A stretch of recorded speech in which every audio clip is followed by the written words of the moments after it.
first, I want you to give me your name. Jeffie William Duty. And today's date? Is February the 25th, 1992.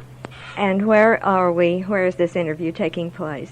In my print shop in corner of 5th and Buchanan, 1729 5th Avenue North in Nashville, Tennessee. Well, this, of course, is regarding your experiences during the war, the World War II. And the first question is, when did you join the service? Well, I didn't join. My neighbors volunteered me. I was drafted. In July the 1st, 1943, I was sworn into the Army. Well, that was the next question here. Did you volunteer? So you did. And why did you join the branch of the service that you did? Well, like I say, I was drafted. I didn't join anything. I was drafted. Later on, after I was in the service, I did join the Air Force, which later on a bunch of cadets were kicked out, and I was one of them.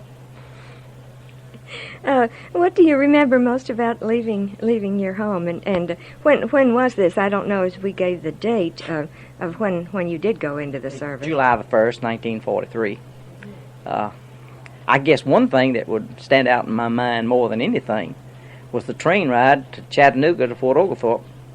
And one thing that really stood out in my mind, this part of Nashville was known in general as Cab Hollow. What was that? Cab Hollow? K-A-L-B, Hollow. Oh, Cab, yes. Cab Hollow. Mm-hmm. And we got off the train there. It was about 200 of us, middle of the night, and somebody hollered out just as loud as they could holler, "Hey, Cab Hollow." And I said, half that train turned around. Didn't know who they was talking to. So I really remember that. And how old were you at that time? I was 18. Just turned 18. Has anyone else, or was anyone else in your family in the service? Not my immediate family. I've had uncles that were in the service.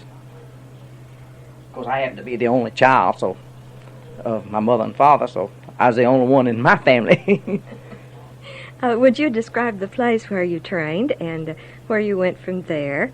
And had you been to different parts of the country before that? I had limited traveling before that because I was still in school. And I would say my traveling consisted of going to Verona, New Jersey for basic training. From there, we were stationed on Staten Island in an anti-aircraft artillery outfit. So you can see I got around a number of places. This was probably, at that time, the most boring thing that somebody could get into. You know, we had the patriotic feeling all over the country, kind of like we did recently. And after, I'd say, maybe 3 to 6 months, I got my commanding officer to let me go up to Newark, New Jersey to volunteer for the Air Force. And consequently, I was accepted into the Air Force. Well, why did you find it so boring in the first place, the first part of it? Well, the war was in Europe and in the Pacific. Here we're sitting on top of a Texaco building in Bayonne, New Jersey, with an anti-aircraft gun guarding New York, doing nothing but pulling drills. Well, you were lucky to get out of that then, weren't you, and get into the Air Force? Well, I thought I was anyway, because I always had the idea that I would like to fly aircraft, fighter aircraft. Didn't want anything else but fighter aircraft. Well, we were sent to Greensboro, North Carolina, for a series of tests, like you wouldn't believe. What kind of tests were they? Every kind of test imaginable to man, I do believe. Physical, mental, everything. And in fact, at this point in my life, I had not had any college work, and I didn't think I had a ghost of a chance of getting on into the Air Force. So happened, I did. And we were sent from there over to Stuttgart Army Air Force Base in Stuttgart, Arkansas, for what they call on-the-line training. And what was your, rating at that time? Well, I'm just a private at this time. Now, let's see, the next question is describe your training and if it was realistic and helpful. And, excuse me, what did you think of the people who were in charge of your training? Well, the basic training I rather liked because it was primarily stuff that I had known through ROTC, such as close order drill and stuff like that. Although I would have never thought there would have been people, grown people, that didn't know their right from their left. And another fellow and myself that went in together, that was in the same ROTC unit in Nashville, they put us in charge of 2 what they call dodo squads. And this actually happened. We would march 8 men out, pick up a rock in their left hand and a stick in their right hand, because they didn't know their right from their left in giving commands. So we went from there. We'd go, if we was going by one of the flanks, we'd say, by the rock flank, march. By the stick flank, march, because they didn't know their right from their left. Well, did they ever learn? It was amusing, really. Did they ever learn? Well, yes, eventually, after about 4 or 5 weeks of constant drilling. And where are most of these people from? All over the country? I would say most of these people were probably from Tennessee. It seemed like all the Tennessee boys were sent to New York in that vicinity, and all the boys in New York were sent down here. Get them far away from home, I guess, as possible. Now, let's see. Did you say what unit you were part of and your duties, and was it what you expected? Well, you can answer some of those, yes. Like I say, we took anti-aircraft artillery basic training. And after basic training, they moved us over to Staten Island and Bayonne, New Jersey, places like that, Garden, New York. Mm-hmm. And I wasn't there long enough to really get into the unit itself, per se, because I didn't like it. I was trying to get out of it all the time. So then when you did get out... That's when I went to the Air Force. Yes. Went to Newark. And believe it or not, they sent me back south. And it was rumored when we left Greensboro that we were coming to Stewart Air Force Base, which is right outside of Nashville, which is my hometown. However, we were shipped on over to Arkansas. Yes. Still close to home. Well, I think we've already discussed this, but were there people there from other parts of the country in your unit? And yes. What did you think of them? And I think you already told me. And how were they different? I'm going to take the liberty of saying that the fact that they didn't know right from left, and you probably did. That was one of the differences. That's the difference in having ROTC. You could laugh at them rather than being laughed at. Mm-hmm. Because it was, and I felt sorry for them, to tell you the truth. But the people that was in the outfit that I was sent to were nice. They were content to sit there on their good laurels and guard New York. Mm-hmm. And I tell this a lot of times, kind of jokingly. I say we've done a darn good job. Not a German aircraft got through. Well, that's good. You can take the credit for that. Did you spend time out in the United States, and when did you leave, and when did you get back? Well, like I say, from Stuttgart is when the Army said that all the Air Force is getting all the physically fit men, so they kicked out 16,000 cadets out of the program all at one time, and I happened to be one of them. These 16,000 were shipped to Columbus, Indiana, to make up the division, the 106th Division, because all of their privates and PFCs were sent over as replacements. And so all these cadets went into this 106th Division.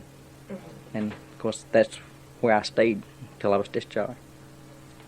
Oh, let me see now. What memories do you have of the men who served with you, and do you keep in touch with any of them? Well, it was one boy that was my assistant. We kept in touch for a long time, and he had such an unusual mailing address. He lived in Eagles Nest, North Carolina. But he later on died, and of course I haven't kept in touch with any of the rest of them because I got separated from our division during the Battle of the Bulge when we went overseas. Oh, I see. Well, we'll get to that in just a moment. Well, what do you remember most about your time overseas? And I imagine that's it. That's quite a bit but the division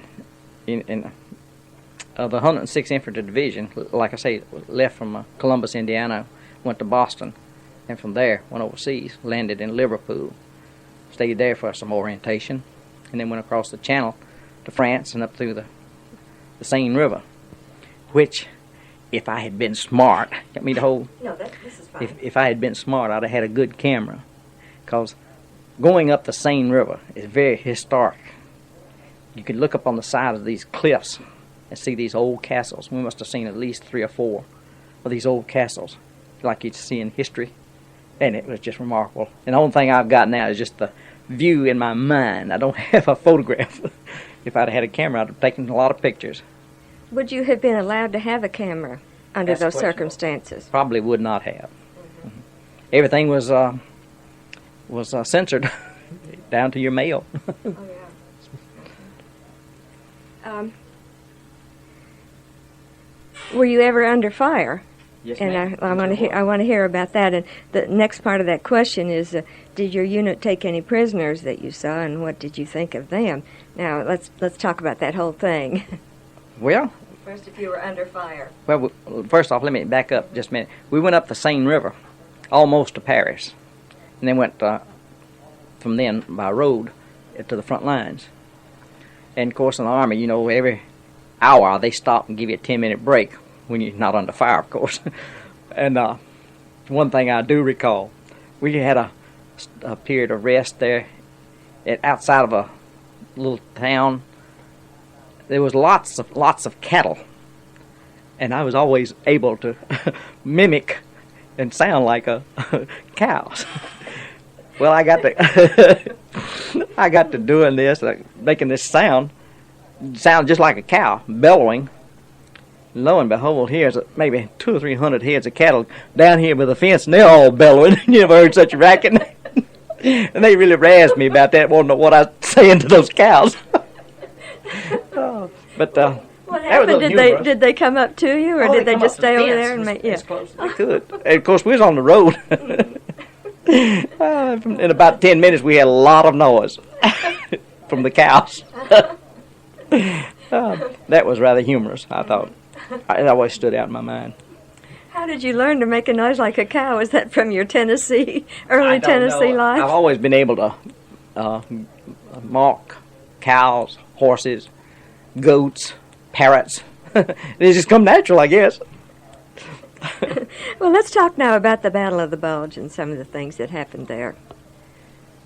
Well, when we moved into line, we relieved the 2nd Division, which was, they had a permanent residence, you might say, dugouts and everything. Well, one thing that I remember, there was a German woman, and she was keeping up their, I guess, family farm. And every so often, as it happens, you'd have artillery shells burst around you. And it always amazed me, she just kind of flinched just a little. Never even dodged or took cover or anything. I guess she was just used to it. But I thought that rather unusual. Here we were, every time a shell hit close by, we was hitting the foxholes, hitting the dirt, and she's just standing there. Well, what happened in the battle? Well, we were, like I say, we were strictly a green outfit. We hadn't been on line less than 30 days when the Germans, probing the line, found their weak spot, which was our division. Green Division on line, had something like about 25, 30 miles of front to cover, and that's where they hit. So they hit and came right through the 106th Division. That's where they got the name of the Bulge. They just made a big bulge out of the line, and we were the ones they spearheaded through. Were there a lot of casualties, and were you injured? Yes, there was. There was a lot of casualties. In fact, there was 2 regiments of infantry and 2 battalions of artillery that was either killed or captured. That's 2/3 of your division. Probably one of the worst, I wouldn't call it a defeat, casualties, probably at that time in the U.S. Army, was the 106 casualties. It was a little hectic, to say the least. Of course, we heard through our newspapers and stuff like that, had we known what the Germans were throwing at us we would have retreated. But not knowing and being a green outfit, they said that our stand upset von Rundstedt's timetable to the point that he didn't gain his objective, which was Antwerp. So you hate to think of that many men being lost, but who knows? In the annals of history, they might say that we've done a good job, although we didn't think so ourselves at the time. You were one of the lucky ones. You survived, but you said you were injured. Did you? Were you taken to a hospital, or what happened after that? I would say I was lucky, extremely lucky. Like I say, we had been online. This was Christmas Eve night or Christmas morning. We had pulled back for a day of rest, get a good night's sleep, and baths and shave and stuff like that. And sometime during the middle of the night, it was either late at night or early on Christmas morning, I was crossing the road, getting my truck, going back to the front, and I got ran over. And from that point on, I never went back to active duty because I was bunged up and laid up in the hospital for about 6-7 months. Well, you said you went back and had baths and shaved and all of that. Well, where did you go? Were there some kind of headquarters that you went to? Kind of a little villa back a couple of miles behind the front lines.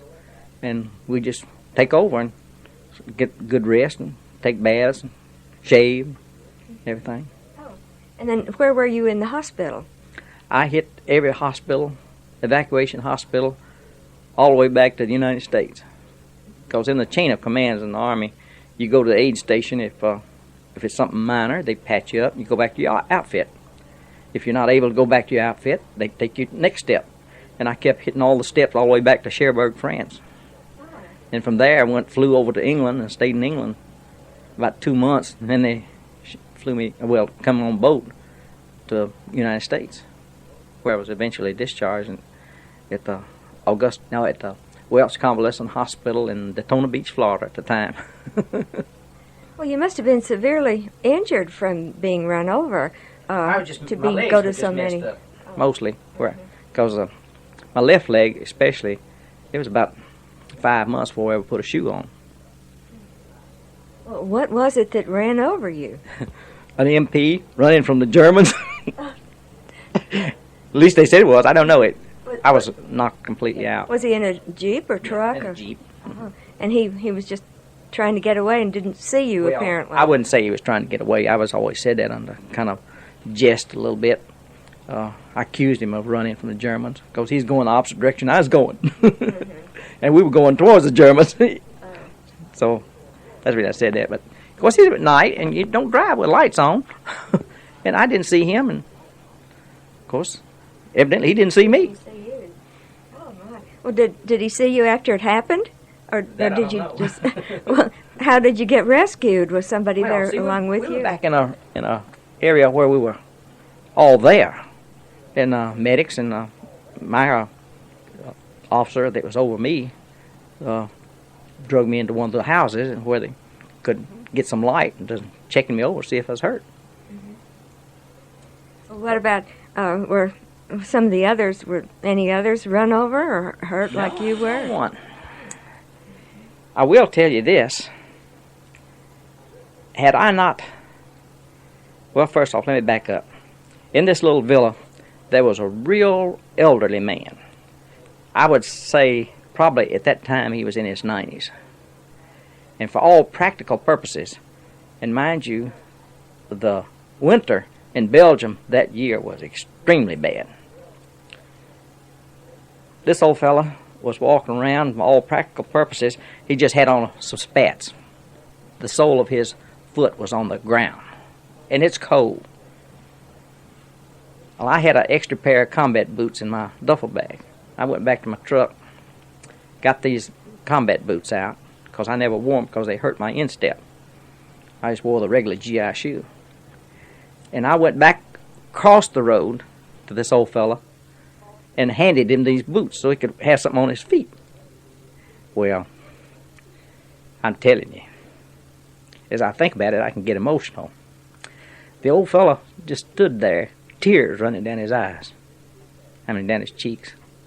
And he was thanking me. I couldn't understand a word he was saying, but I knew he was thanking me. And when I went back to my truck across the streets when I got hit. And I never went back to active duty.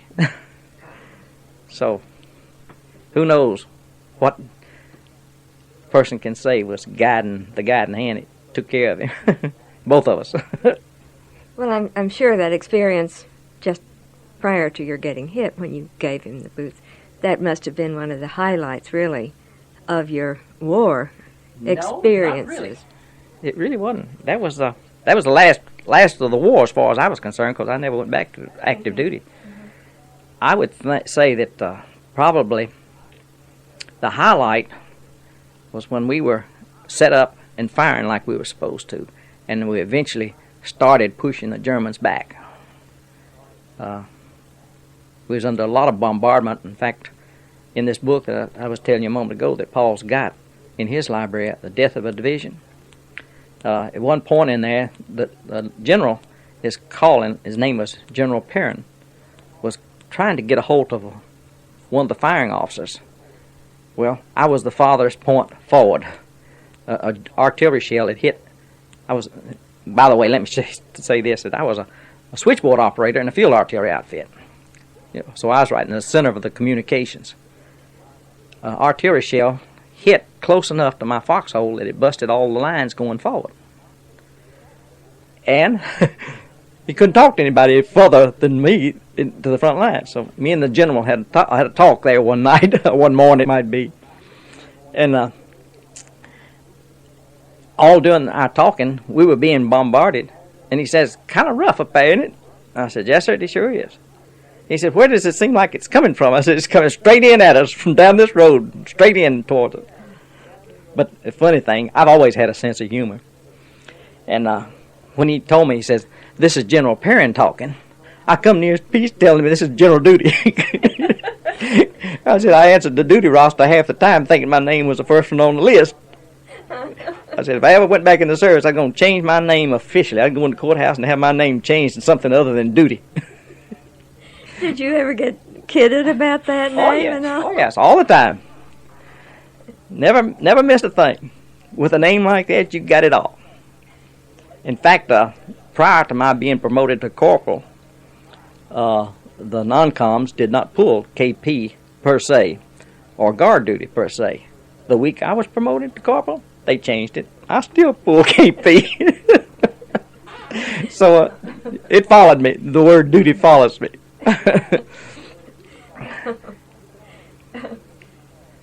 I would say one other thing that was a highlight. When got to the point where the first day that the aircraft could get up, because there was no aircraft flying. That was the secret of Germans' advancement, because we couldn't get aircraft up to bombard them. The day that it lifted, the fog lifted. I'm sorry, buddy. All right, we're back. Well, when the aircraft started flying, we were up in the mountain area of Germany, up in the Ardennes, those mountains up there. Well, we could look down on the aircraft. We were up higher than the aircraft. We could look down on them, and we could see these planes strafing the German lines. And we noticed that in a certain area, every time these planes would fly on that area, the anti-aircraft artillery fire coming up from the ground, the Germans throwing up, would just blacken the sky. Well, we would watch all six, and it was 6 of these planes, just flew way off to the left, maybe about 60 miles. When that happened, I have never seen or heard an artillery barrage as bad and as long as this one. And we, like I say, we was in a 105 outfit. We couldn't even fire that far. The 155 howitzers behind us, they didn't fire because they couldn't fire that far. But the long toms and the 8-inch guns and the 240s and the big railroad guns, all were coming over the top of our heads. You could just feel the vibration from the ground. And when those shells started hitting, it was time fire, where these anti-aircraft was being shot at. The airplanes were being shot at. Every time one of those shell bursts would burst, you could feel the vibration on your skin that far away. And it must have been 20 miles. few minutes, after about, I'd say 10 or 15 minutes, the barrage lifted. The aircraft come back. No anti-aircraft fire went back up no more. I figured they probably just about killed everybody under that barrage. Well, what were your feelings when you had all this going on? Were you frightened, or did you we not were have? jubilant. Oh, Cause we'd been had our little rear ends kicked all over Belgium. We're glad to be doing some kicking ourselves. well, now you already told me about one experience with one of the civilians, the man you gave the boots to. He was a civilian. Belgian, yeah. Now, what were your relationships with civilians overseas? That's a question here, and maybe you can tell me some other experiences you had with some of the civilians there. Well, the only experience we had with civilians was when we were by way of truck going to the front line every time we'd stop in some of these here little villages. The women and the older men would come out and bring beer, wine, just anything. They were appreciative of what we were there for. And consequently, a lot of GIs would give them chocolate, cigarettes, and things like that. You know, it's kind of a mutual thing. But that's the only contact I had with any of the civilians myself. Did you have any contact with any Allied troops? What did you think of them? Well, never had any direct contact with them because we weren't there very long. Because, like I say, we were a green outfit. We got on the front line almost the time the battles of the Bulge started. And then before it was over with, our division was just chewed up. I was hurt and didn't go back. So I never ran into any of the Allied forces and myself, personally. Did you ever get home on leave during the time that you were in the service? Only before we went overseas. Got customary 2-week leave or something like that. Did you write letters home often? Yes, and I still have my mother. She passed away about 1.5 years, 2 years ago, and she saved every one of the letters that I wrote. And my father just recently died, and we've been cleaning up their house and estate and everything. And I ran across all these letters she still had tied up. Haven't even untied them and read any of them yet to remember. I thought I'd wait till Paul gets home and let him go through them too, because he'd be interested in that. Well, that's something that Dr. Johnson might be interested in. Well, I'm sure he would be. Well, I'm because sure Paul will be talking with him, and after Paul reads the letters and everything, may even want to donate them to the university. I just wonder what you'll think when you read those letters. Because I haven't even unwrapped them. She had them wrapped up with a ribbon and kept them. Her little boys off in the war. Were you the only child in Yes. the family? Yes. Well, I imagine, I know I've looked back at some of my letters, and I'm so surprised to find things in the letters that I had forgotten. I'm sure this will be the case. Although I think, like I told you once before, getting me started, I could probably talk for weeks on things and not cover the same thing twice. A lot of them are of what you'd call army talk and stuff like that, which might not be the best to put in a library. Well, it's typical of the times, though. Oh, yes, very much so. That's a very necessary part of it all. But now, one of the next questions here is, did you ever wonder about what you were doing in the service and why you were there? This might be a good time for you to talk about some of your, maybe, things that weren't so good about being there. Well, I knew what I was there for. And I think that's the reason when we were up on this mountain watching this barrage, we were jubilant because, hey, we were fixing to do what we were sent here to do in the first place. But I really wanted to be a fighter aircraft pilot, and I was mad when they kicked me out of the Air Force, along with about 16,000 other cadets. But, well, before we started talking, you said there were some things you might like to talk about, that some criticism, maybe. well, I guess I'm a little too critical when it comes to the military tactics and stuff like that, even though I only had a limited amount, although I had 2 years of ROTC. But the outfit I finally wound up in, I had bad feelings about it. Some people would say it had bad vibes.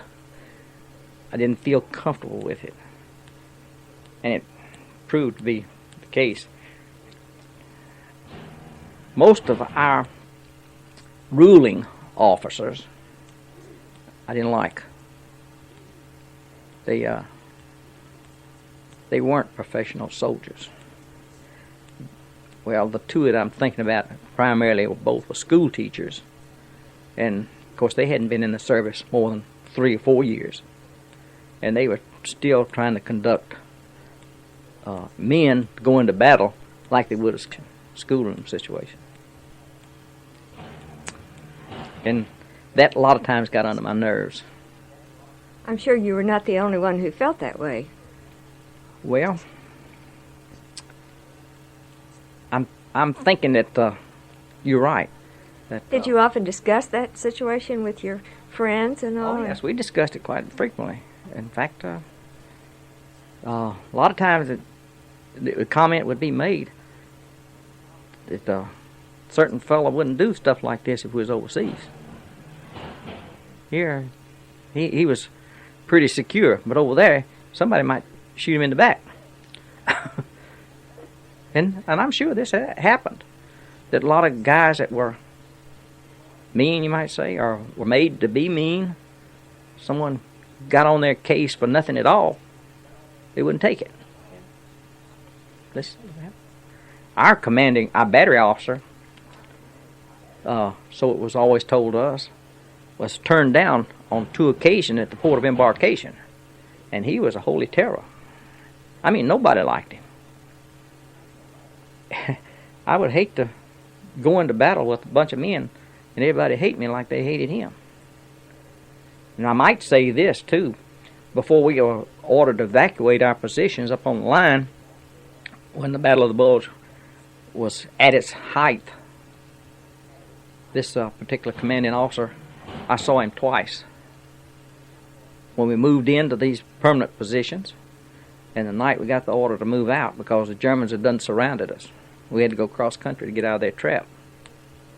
2 times to see your commanding officer. It doesn't speak well of a commanding officer. Especially where, in my case, where I was at with the switchboard and everything, I was right there in the center. Everything come through there. In fact, the night we moved out, it was told to us that the battalion commander ordered him up to see that his men got out of the trap. Where was he when you couldn't see him? When was he just off goofing off somewhere? Headquarters goofing off. Yeah. Well, I wouldn't say goofing off because I don't know what he was doing, but he wasn't with his men. Yeah. And this is what I disliked about the bad vibes I was talking about. I've told Paul and others that had I stayed in the United States 6 more months, I'd have got out of that division. Because I was determined to get somewhere where I felt could do my best. I was fixing to join the paratroopers, get out of it. That was a alternative we had. What did you plan to do after the war was over, and did you end up doing what you planned to do? Well, to be truthful, had they left me in the Air Force and I'd have got to be a pilot, I'd have made a career out of it. I never gave it any thought of what I was going to do afterwards. I was too young. 18-year-olds don't have any sense, and they sure don't think about the future. Well, what did you do when you came back then? I went to college for a while, eventually dropped out and went to trade school, took up printing trade, and then stayed in trade school about 2.5 years. Been working in printing ever since. Did you ever have any feelings about the people of draft age who were not in the service? No, not really. Like I say, that time of your life, it seemed like everybody was very patriotic and they wanted to do what they could do. If an able-bodied person was not in the military, you didn't question it because you figured he had something physically defect that would keep him out. In fact, it was right funny. We went into Chattanooga for be taken into the service, and to see a doctor take a ruler was nub on his thumb looked rather funny. The boy had his thumb was cut off about right there, and he was turned down. Said he couldn't hold a rifle stock. Little did he know that guy could get you with that thumb, make you knuckle down.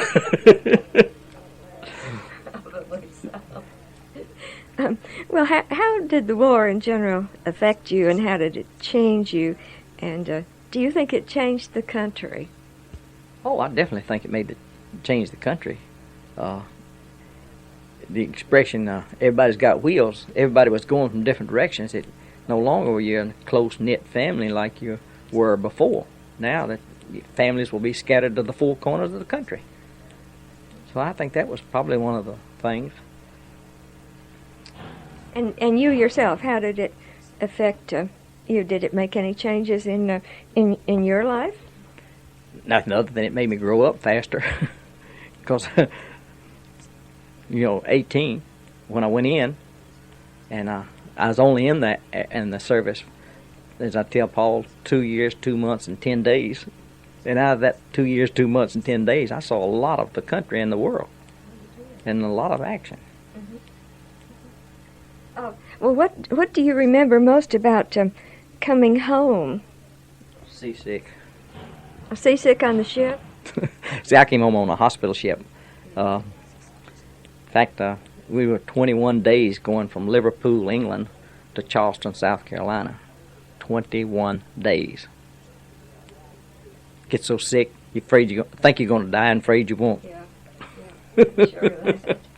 Well, when you got back, how had things changed? And what seemed to be the same and what was different? Well, of course, at that time, everybody we grew up with in high school, grew up and they had scattered and gotten married and moved around. Didn't know any of the people around the school. And I guess that was the biggest change that I noticed. When were you discharged? What was the date? Not the exact date, if you don't remember, just the year, possibly. It was in 1945. Seemed like it was up into August. Like I say, I don't know. I'd have to look on my discharge to see that. That was about the time of the end of the war, wasn't it? That's the reason they told us that so many cadets were being kicked out, that they could tell the war was winding down and they didn't need that many pilots. So 16,000 of us got kicked out. I was right in the middle of the Atlantic coming back on the hospital ship when President Roosevelt died. He always say you can pinpoint some point in history when some famous person died, like John F. Kennedy and Franklin Roosevelt. Well, I was right in the middle of the Atlantic. Tell me about that. How did you get the word? We kept up on knowledge, of course. On board ship, they had all the news that any city would have, and they posted on a bulletin board. Of course, then something like that went over the loudspeaker, went all over the ship. Did they, like here in the country, in the United States, they had so many days of mourning, and all the music on the radio stations was funereal type. Did you have anything like that on the ship? Was there anything different? No, other than everybody was stunned. And I'd say from then on, it was just normal procedure on our board ship coming home. Mm-hmm. Well, were you still in the service then when the war was actually over? Yes. Mm-hmm. And where were you then? I was at Welch Convalescent Hospital in Daytona Beach, Florida. Oh. And what was the reaction of the people that were surrounding you at the news that the war was over? Well, of course, everybody was jubilant and everything. We often commented, by the way, the hospital ship that I came back from England on was called the USS Dogwood. Well, we nicknamed it the USS Driftwood. Said if we had to go to the Pacific, we wanted to go on this boat, this ship. Oh. Well, there's one last question here, and then we can talk some more. But what could we have done better during the war? Speaking of this as a country, what could this country have done better during the war? I really don't know. I wouldn't have that information. But it seemed to me the main thing that everybody was very patriotic and supportive of the conflict that's going on. And this, to me, is what hurt us as a nation in the Korean War and the Vietnam War. There was not this support from home like it should have been.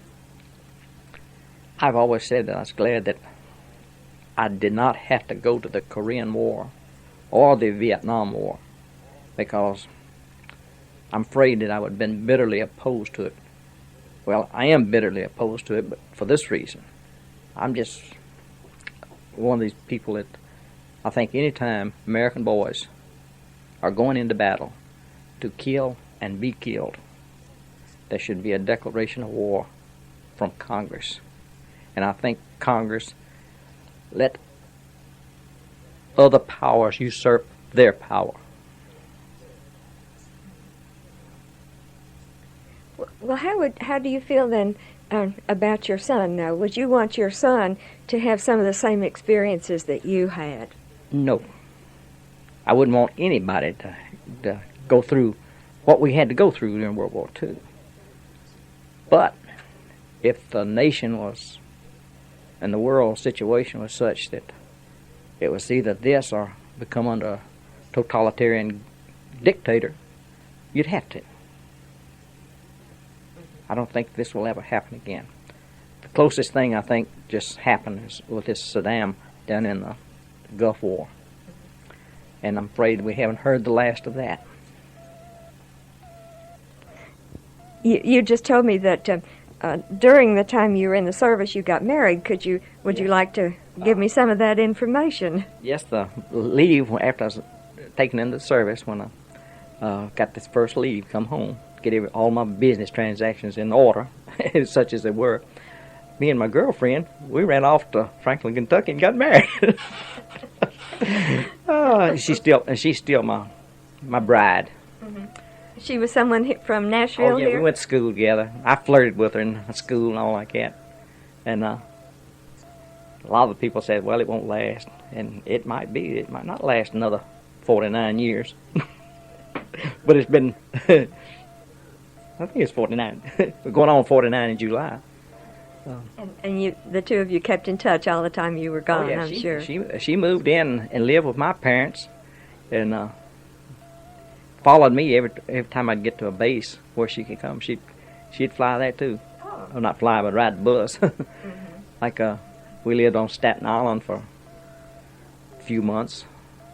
And when I went to Augusta, and when I went to Stuttgart Army Air Force Base over in Stuttgart, Arkansas, she came there and stayed for 2 or 3 weeks until they got rid of all the cadets. And she followed me everywhere she could. And of course, in Columbus, Indiana, she lived up there all the time I was up there.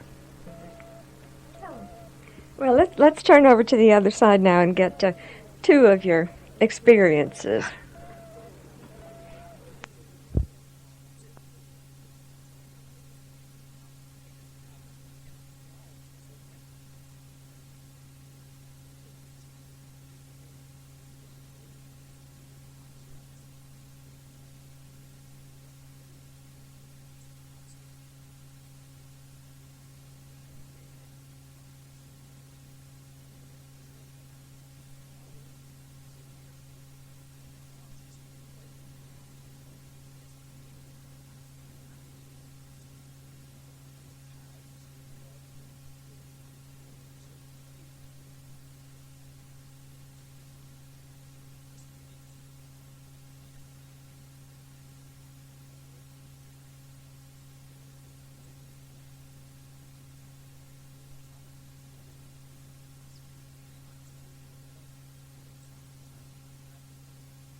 right, this is side 2, and you had just told me some very interesting stories, and I hope you'll repeat them on tape.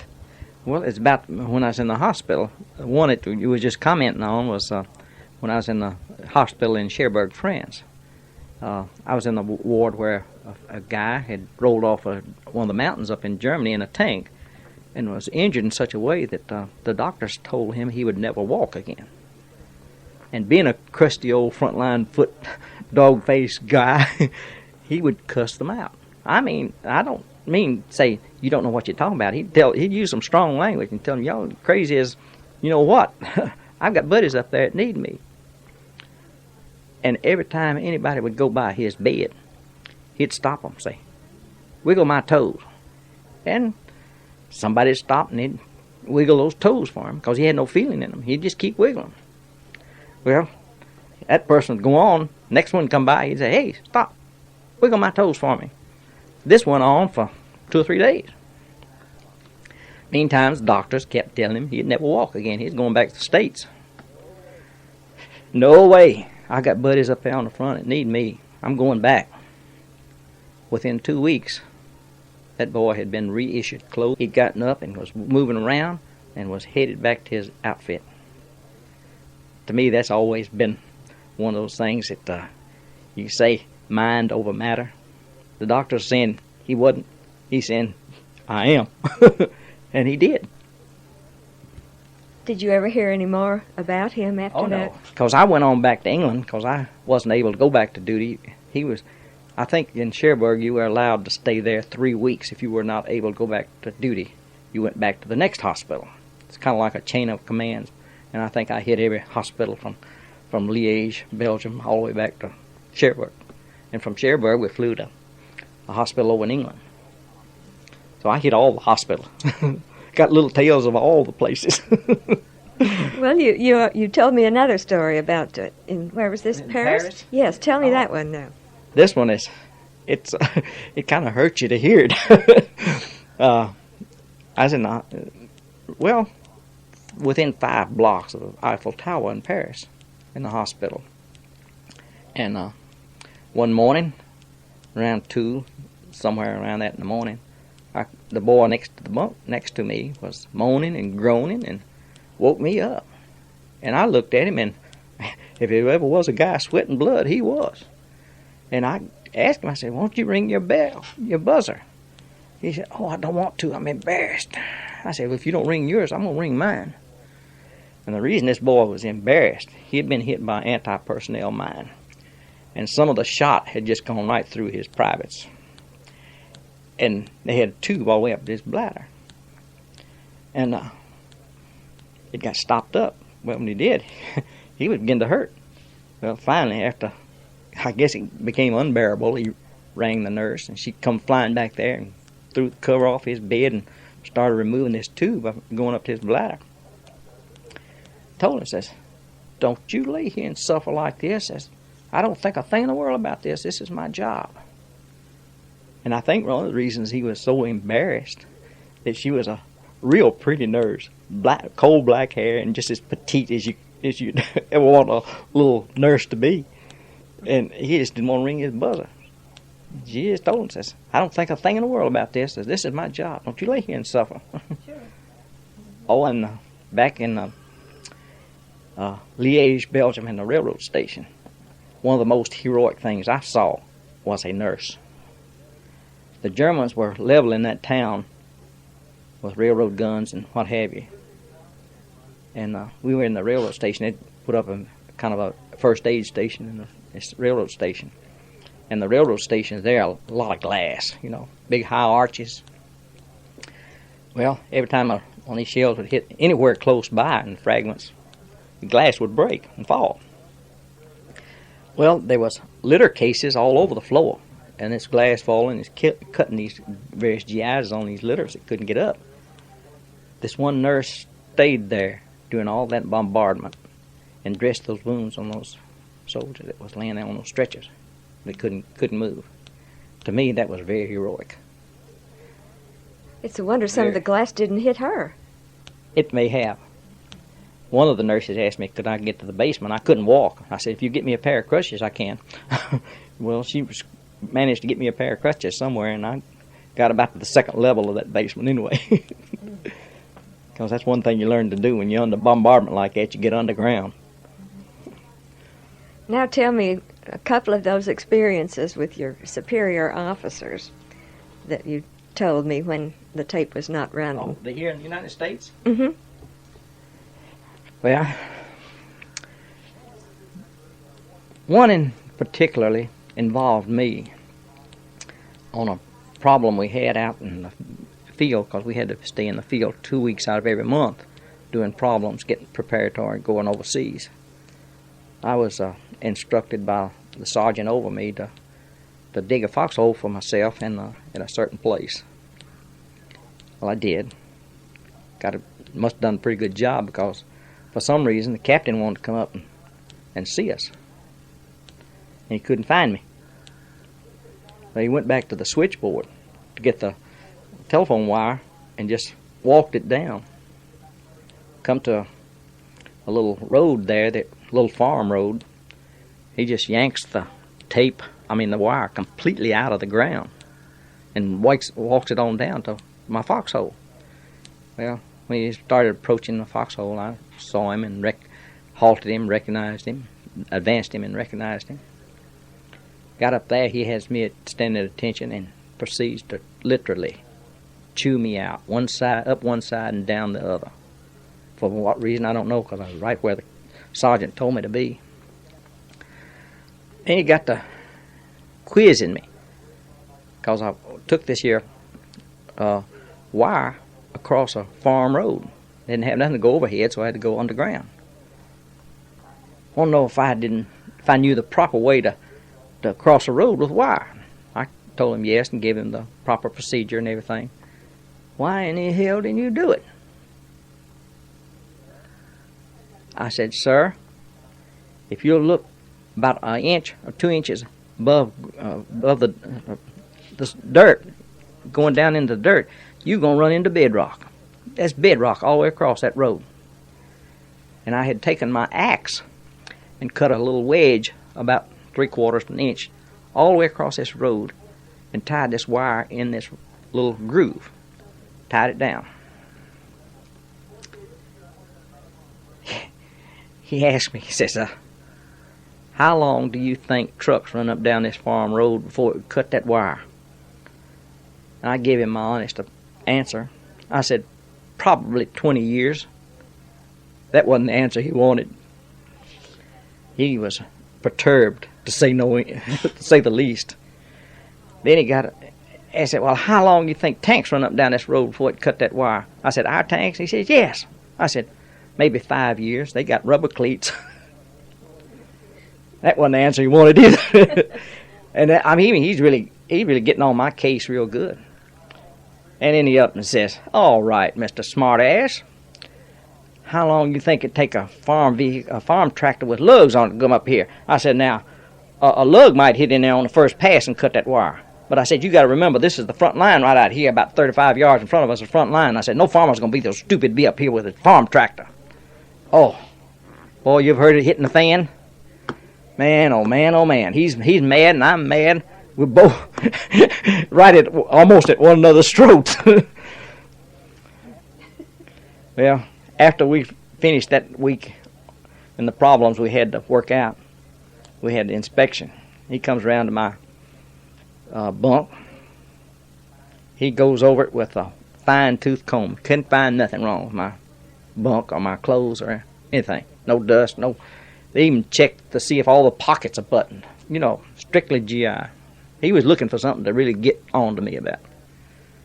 Finally, he come round to my foot locker and said, soldier, what is your rank?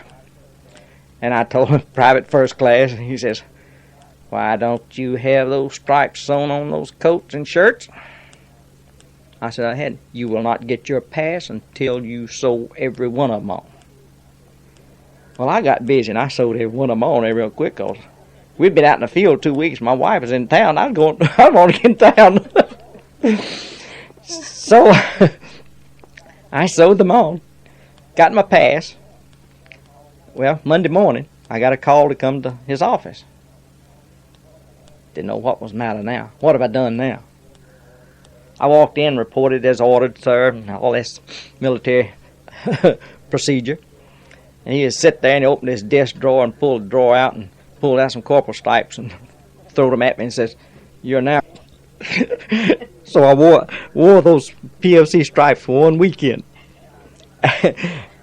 And I think, more I thought about that, the only reason he made me corporal is because I stood up to him, and after he had time to think and check that everything I told him was correct, that maybe that was his way of making up with me, I don't know.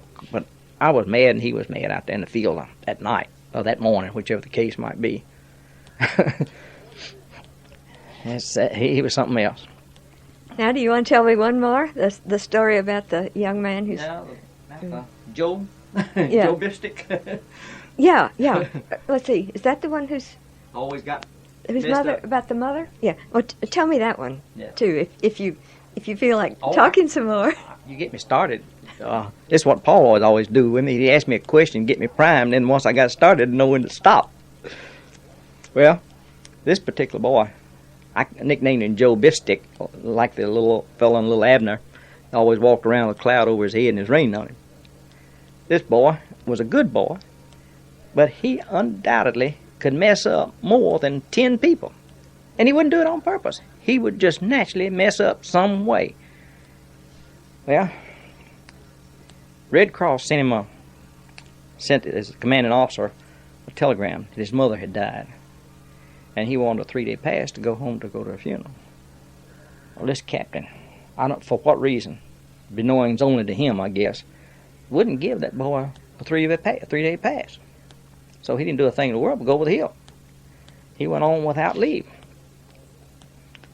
And he went to his mother's funeral, and on the way back, getting back onto the post, the MPs caught him. They didn't catch him going and coming. He's already back to the camp. Well, this captain says, they're going to court-martial you and put you in Leavenworth if we can. Well, had it not been for the executive officer of our battalion come to this boy's aid, tell him what, if it had been left up to this captain and our commanding officer in the battalion, he probably would have been put in Leavenworth. It's this executive officer, which is Major, he was a West Point guy. He said, "Soldier, you will be punished because you did go over the hill. But it says, I will assure you that after the court-martial, you will get a furlough," which would have been his first furlough in about 2.5 years. Well, he got some punishment. It was in July, I remember that, because it was hot and all blue blazes outside. And we were outside doing all this here work and everything. This boy's punishment was he had to clean the latrines and was restricted to the barracks for a week, other than going to the mess hall. So I said, who got punished? It looked like it had been more punishment if they'd made him be out there with us. But, and he got a furlough too. But I'm sure that had it not been for our executive officer, which was this major, the boy would have probably been put in prison. And it was things like this that disturbed me tremendously about the 106th Infantry Division. This was just a small portion. In fact, there's a book written by some historian, I don't know his name. It's called The Death of a Division. And all the book is about the 106th Infantry Division. And Paul does have that book. And it's probably in the library there at the university, too. Death of a Division. Well, don't you think those things happened in other divisions also? Maybe we just haven't heard so much about them. That probably happens everywhere you have absolute power over people. Probably so. Affected me directly. Surely. Oh, yes. Well, are there some more things you'd like to tell me? I'll put it on pause for another minute and we'll see. All right, you have one more story now. Well, this is, I guess you could tell this one is, it's a small, small world. I was going from Liège, Belgium to Paris, France on a hospital train. And who walks down the aisle but a boy that lived within about 2 blocks of where I grew up. And we played together. And we had a little conversation there. I said, that is a small, small world. When you can come to that point, 3,000 miles away and on a train moving, he walks by you a playmate. that is, to me, is real, makes it a small, small world. Well, thank you. Thank you very much. This has been a conversation with Jeffie Duty. Better known as Jimmy. Better known as Jimmy. And the date is February 25th, 1992. I'm Lynn Folk.